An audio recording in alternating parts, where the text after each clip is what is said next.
ज़िंदगी में हमें जो हासिल करना होता है वो हमें सही वक्त पर हासिल कर लेना चाहिए, क्योंकि ज़िंदगी मौके कम और धोखे ज़्यादा देती है।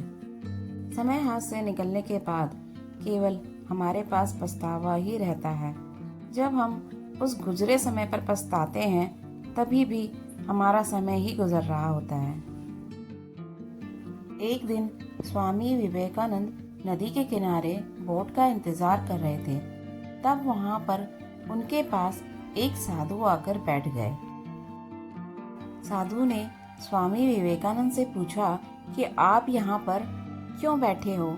स्वामी विवेकानंद ने कहा कि मैं यहाँ पर बोट का इंतजार कर रहा हूँ।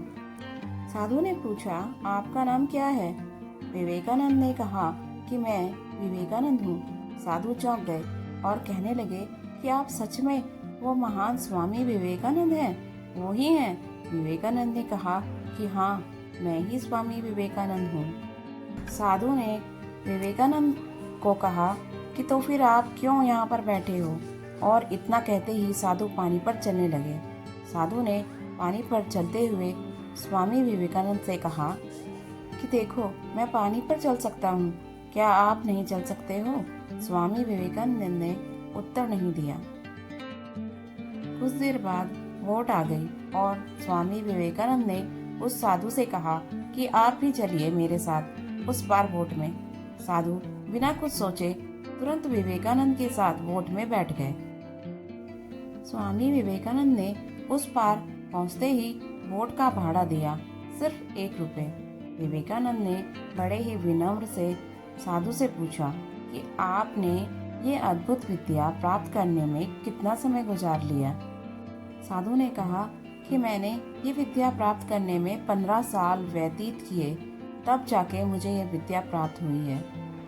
स्वामी विवेकानंद ने साधु से कहा कि आपने जो विद्या प्राप्त की है उस विद्या के लिए केवल 50 पैसे देकर आप इस पार से उस पार जा सकते हो। यानी केवल 50 पैसे के लिए आपने अपने 15 साल बिगाड़ दिए। स्वामी विवेकानंद का कहने का तात्पर्य सिर्फ यही था कि हमें समय का सदुपयोग करना चाहिए। हमें इस तरह बेकार के कामों में अपना समय नहीं बिगाड़ना चाहिए। किसी ने क्या खूब कहा है, वक्त कहता है मैं फिर ना आऊँगा, क्या पता मैं तुझे हंसाऊंगा या फिर रुलाऊंगा। जीना है तो इस पल जी ले, क्योंकि मैं इस पल को अगले पल तक ना रोक पाऊंगा। इम्पोर्टेंस ऑफ टाइम बताने वाली यह स्टोरी आप सभी को अच्छी तो बहुत लगी होगी। इसे लाइक, सब्सक्राइब और शेयर करना ना भूलें। मिलती हूँ अगली कहानी के साथ, तब तक के लिए बाय बाय।